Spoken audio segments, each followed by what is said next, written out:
stesen Minyak. Sekarang ni saya akan naik Sekasen. Tengok belakang ni Sekasen, tapi saya tak naik Sekasen ni lah. Saya akan naik Sekasen yang satu lagi. Saya akan pergi ke Sendai. Okay, perjalanan dari ke Sendai kurang 1 jam naik Sekasen. Okay, saya tak tahu apa saya nak buat kat Sendai. Kena tengok video ni sampai habis. Okay. Okey, perjalanan saya bermula dari stesen kereta api Omiya ke stesen kereta api Sendai dengan menaiki Shinkansen ataupun kereta api laju lah. Okey, perjalanan ni mengambil masa lebih kurang 1 jam.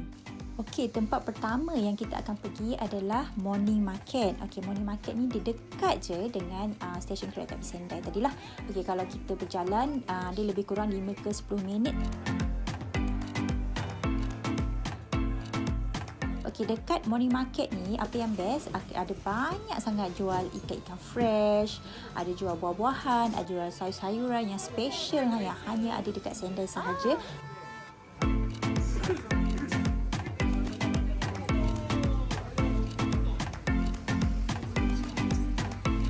Okey, yang menariknya juga dekat sini dia ada satu kafe yang baru saja dibuka kat dalam kawasan Morning Market ni lah. Kafe ni kalau kita baca dia punya tulisan ataupun nama dia adalah 110 Coffee. Okey, tapi kalau kita sebut sebagai Ito Coffee. Okey, dekat sini saya sangat-sangat recommend try dia punya kopi, memang sangat-sangat sedap. Harga dia pun sangat-sangat berbaloi. So, make sure kalau anda datang ke Morning Market ni kena pergi, wajib pergi dekat kafe tersebut.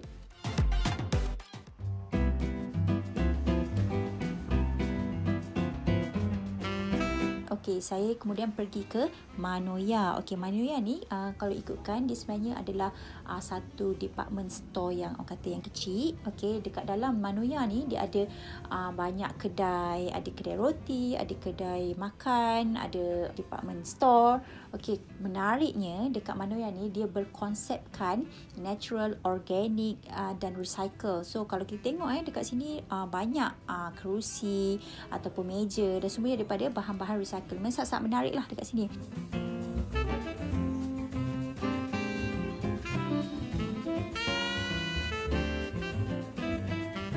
Apa yang saya makan adalah ikan, dengan ada sayur, dengan ada sup sayur. Memang sangat-sangat sedap.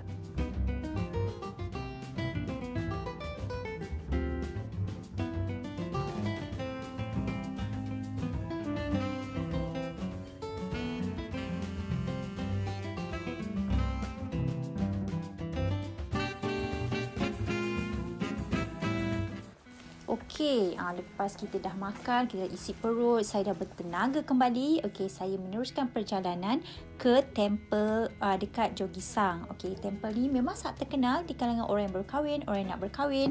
Okey, sebab dekat sini ada God of Marriage mengikut kepercayaan orang Buddha lah. Okey, dekat sini memang sangat-sangat cantik. Okay, dekat sini pun ada bangunan pagoda 5 tingkat tak salah saya.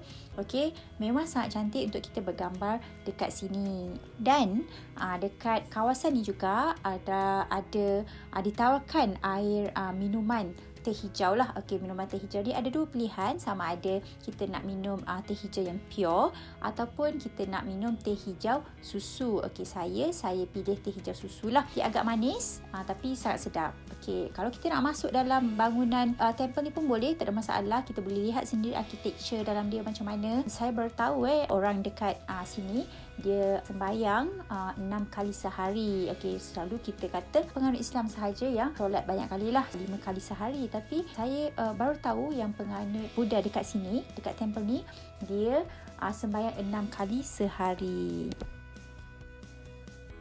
Okey, lepas saya berjalan-jalan dekat temple Jogisang tadi, okey, dekat depan sikit daripada temple tu ada kedai lah.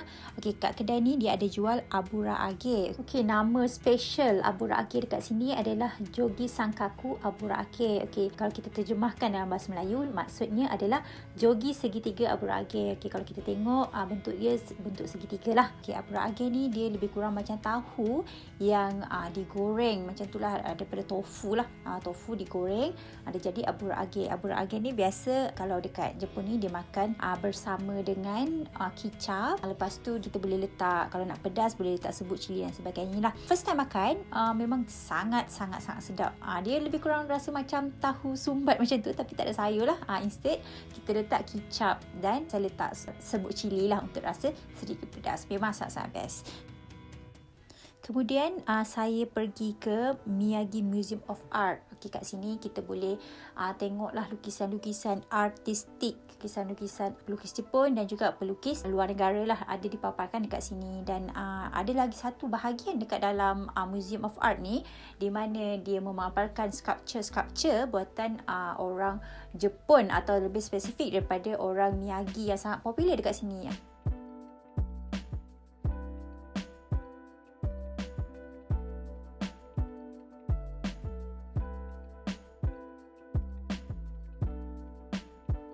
Okey, saya dah penat berjalan. Okey, sekarang ni saya nak balik ke hotel. Okey, untuk malam ni saya bermalam dekat Hotel Metropolitan Sendai. Yang bestnya hotel ni dia dimiliki oleh JR lah. Okey, JR ni pada yang tak tahu, dia adalah anak kumpulan daripada salah satu rangkaian terbesar kereta api dekat Jepun ni. So, mengetahui fakta tu, okey, Hotel Metropolitan Sendai ni dia bersambung dengan stesen kereta api JR ataupun stesen kereta api Sendai. Okey, bermakna kita tak perlu keluar pun daripada bangunan hotel untuk ke stesen kereta api Sendai. Pada saya sangat-sangat convenient. Okey, first time saya bermalam dekat Hotel Metropolitan Sendai ni, saya terus jatuh cinta.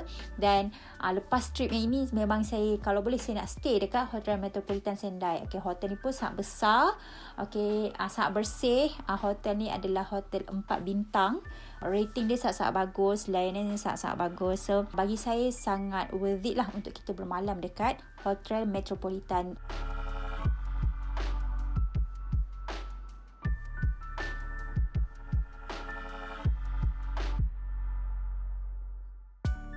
Okey, kemudian saya dinner dekat Hayase, iaitu dekat dalam hotel ni lah. Okey, salah satu kedai dekat dalam hotel ni. Okey, kat sini dia ada menawarkan menu halal, iaitu beef sukiyaki. Okey, ini adalah kali pertama juga saya makanan beef sukiyaki ni. Memang sangat-sangat sedap. Okey, kita boleh request halal halal meal dekat sini. So boleh je cakap dekat receptionist tu, saya nak halal meal, and then nanti dia orang akan arrange lah. Tapi make sure kita buat reservation dululah. So dekat sini memang kita boleh tengok staff hotel ni dia menyediakan sukiyaki tu depan mata kita lah. Tengok macam mana dia sediakan, macam mana dia masak.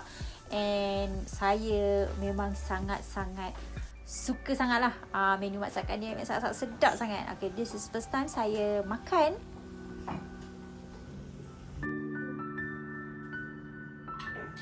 Okay, and then aktiviti terakhir saya adalah enjoy the Hikari Pageant. Okay, Hikari Pageant ni boleh kita kata sebagai illumination lah. Kalau kita tengok dekat sini ada light up, memang sangat-sangat cantik lah. Pokok-pokok tu dihiasi dengan lampu-lampu di sepanjang jalan tu, memang sangat-sangat cantik.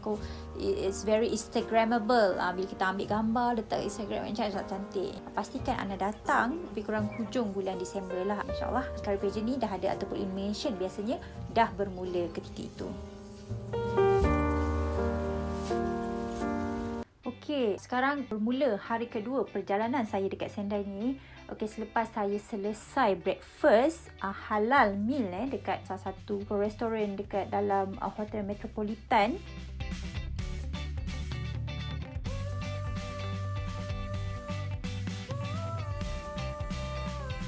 Lepas saya enjoy my halal breakfast, so saya meneruskan perjalanan untuk aktiviti hari kedua. Aktiviti pertama hari kedua iaitu ke JR Fruit Park dekat Arahama. Okey, dekat JR Fruit Park Arahama ni kita boleh enjoy fruit picking. Ada strawberry, ada anggur, ada bermacam-macam buah-buahan lagi lah dekat sini. Dan buah-buahan ni dia mengikut musim lah. Yang menariknya dekat Arahama ni dia ada juga kafe dekat sini, di mana kita pun boleh enjoy makanan-makanan dekat kafe ni. Makanan-makanan ni semua diambil daripada buah-buahan dekat park ni juga. Okey, dekat situ pun ada kedai yang kita boleh dapatkan fresh fruits dekat sini.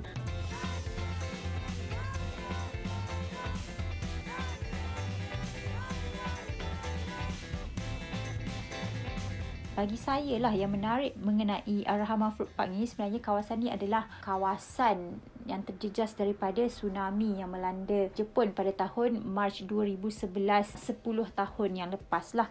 Okey, jadi kawasan ni SNG ataupun kawasan yang tak boleh dihuni oleh penduduk. Jadi kawasan ni dijadikan tempat fruit park seperti yang anda lihat sekarang lah dekat video ni. Dan dekat sini juga boleh kita nampak ada satu dataran untuk selamatkan diri in case tsunami berlaku lagi di masa akan datang. Okey, dia ada satu kawasan tebing tinggi di mana kita boleh lari dekat situ dan selamatkan diri dekat kawasan sini. Dan dekat depan sikit sana ada sekolah, sekarang dikekalkan untuk kenangan. Jadi kalau anda datang ke kawasan Arahama Fruit Park ni juga, anda pun boleh juga pergi ke muzium tersebut dan boleh juga lihat berdiri dekat sini. Dan kalau kita tengok dekat tangga ni, di sini adalah level di mana tsunami yang melanda 2011 dulu. Dia punya tsunami-nya level dekat sini lah. So memang sangat tinggi lah. Okay.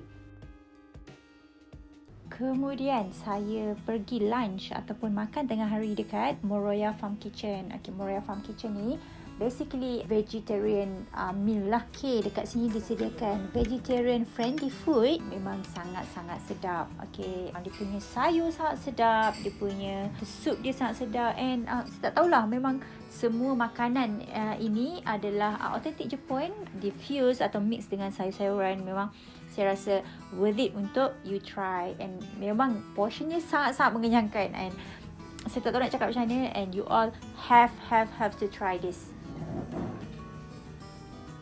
Next, kita pergi ke Shoikaku lah. Okay, sepatutnya ada makanan Muslim friendly disediakan dekat sini. Tapi waktu saya pergi ni, dia tak disediakan.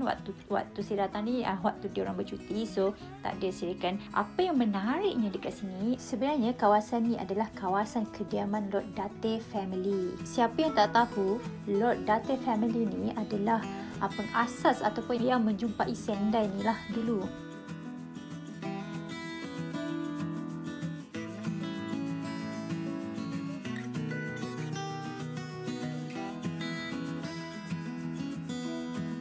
Next, saya pergi ke Sendai Castle. Okey, tadi kita dah tahu betapa hebatnya Lord Date masa muda ni. So, sekarang ni saya nak tengok sendiri Sendai Castle. Okey, macam mana kesan peninggalan Sendai Castle ni, lokasi dia dan sebagainya. Okey, kalau kita tengok lokasi Sendai Castle ni memang sangat-sangat strategik. Dia berada di atas bukit. Dia boleh nampak keseluruhan kawasan Sendai.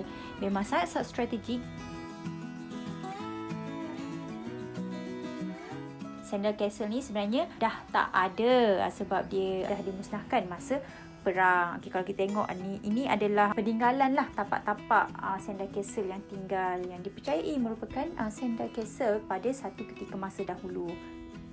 Kemudian saya berjalan-jalan dekat Rennoji Temple. Okay, Rennoji Temple ni dia ada satu Japanese garden yang memang sangat-sangat cantik. This is first time lah saya pergi Japanese garden yang saya rasa sangat mengandungi elemen zen, elemen Japanese.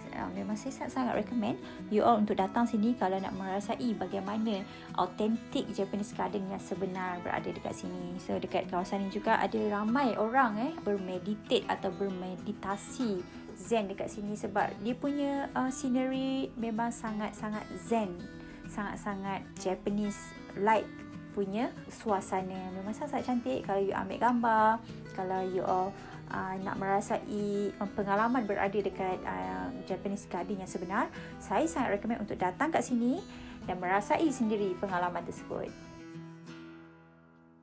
Selepas berjalan-jalan dekat Rennoji Temple tu tadi, so berakhirlah percutian saya selama 2 hari 1 malam dekat Sendai Miyagi. So macam mana? Best tak? So mungkin ramai tak tahu pasal Sendai. So kali ni anda dah tahu apa yang benar dekat Sendai. Jangan lupa lepas ni bila datang Jepun, make sure datang ke Sendai. Okay, itu saja dari saya. Harap bermanfaat. Assalamualaikum.